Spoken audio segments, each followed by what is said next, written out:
Lahat ng tao rito sa aming barangay nagsipaglikas bilang isang paghahanda nga sa paparating na super typhoon na Pipito. At ito nga, nag-iisa nga tayo rito, tayong naiwan na taong bahay. Siyempre hindi na pwedeng sa isang bahay lahat nyo iiwanan kayo pupunta sa evacuation. Dahil sinasamantala na nga natin, hira kayo pagkakataon na parati tayong nadidistract sa mga pagtalakay pagka yung may mga tao dito.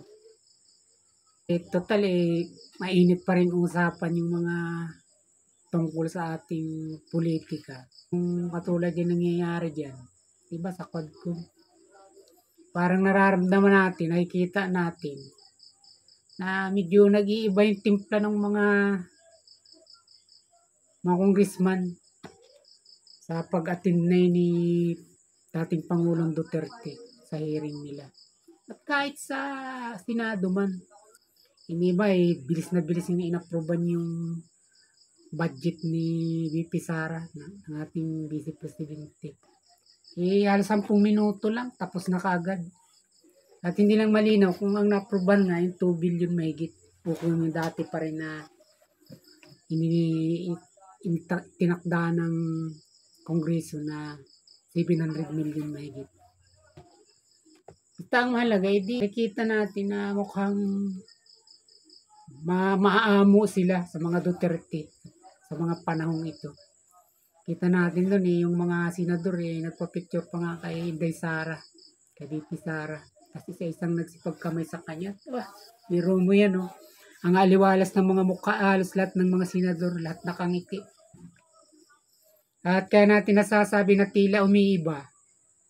Kongreso man yan at Senado nga, kahit si Abante, si Congressman Bini Abante at saka si Congressman Ako, nagpakita na ng malabis na pagpapakumbaba at tila pagpapakita ng simpatya sa ating dating Pangulong Duterte. Sino ba naman ang hindi mayayanig sa mga narinig nila? Totoo yung mga sinasabi nito. Totoo yung kanyang mga inilalaha doon. Katulad na lang nung sagutan nila mahinahong sagutan nila ni Congressman Ako. Talagang yung kanya, puno-puno ng sinseridad, yun talaga yung katotohanan. Ganun siya kabihasa, ganun siya kung magtrato, ganun ang kanyang ginagawa. At naintindihan ni Congressman Akop yung mga sinasabi nga ni Duterte dahil siya nga rin isang pulis. Isa rin siyang general. At dahil dito, nakikita natin na kumbaga parang gustong mag-change ng mga mind ng mga congressman na ito. Kahit pa sabihin mo scripted lang yung mga ginagawa nilang yan.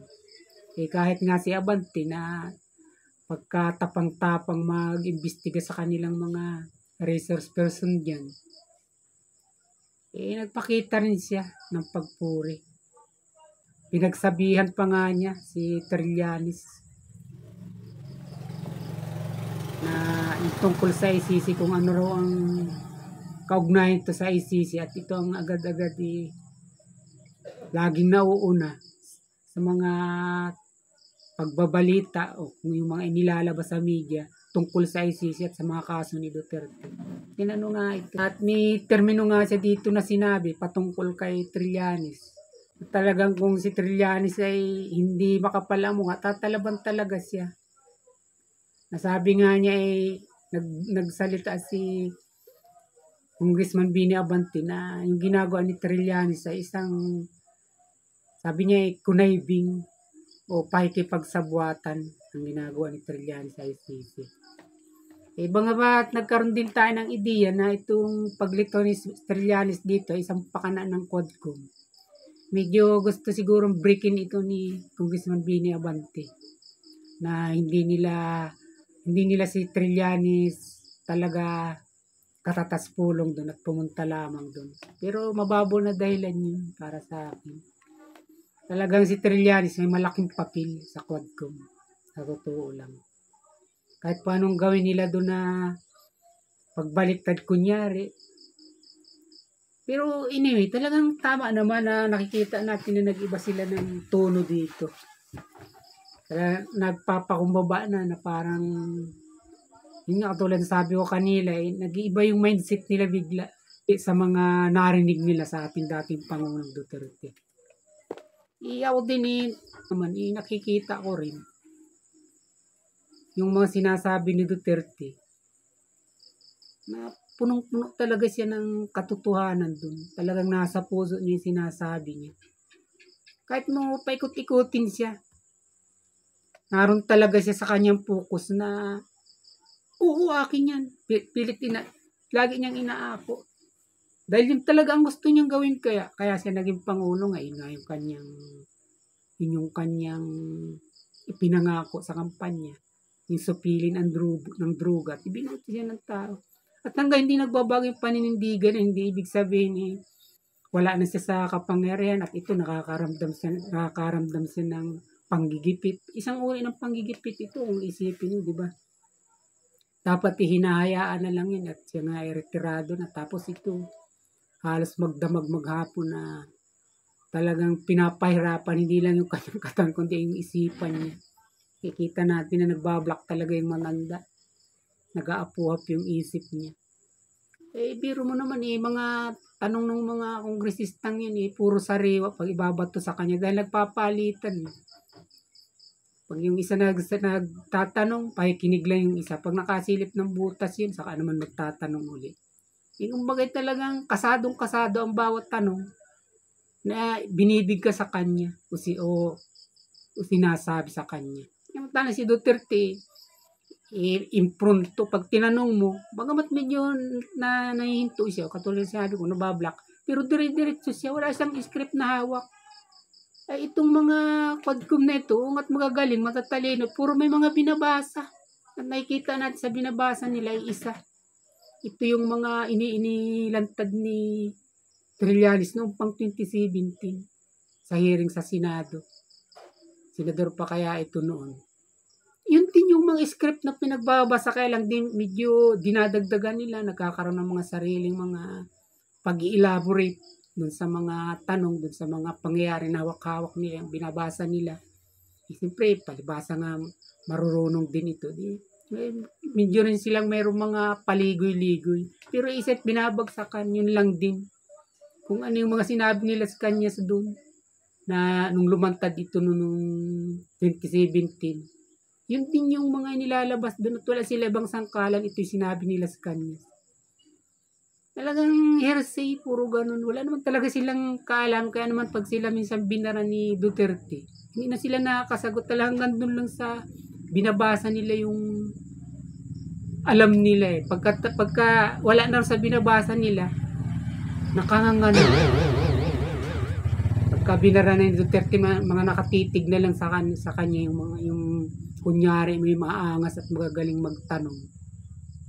Yun yung nalitaw dun. At kahit nga yung mga kongresista, katulad ni Akop, yun nga nagpapakita ng simpatya. Hirap nung ginagawang yun. Matanda ka na tapos ganun yung para kang pumasok sa lungga ng mga leon, di ba? Tapos nag-iisa kang kahit saan, isinasangga mo yung mga pangil inisasakmal sa liig mo. Ganun yung nangyayari, di ba? Saan siya pumipihit, humaharap at nakapalibot sa kanyang mga diputado, mga diputa. Yun ang nangyari dun.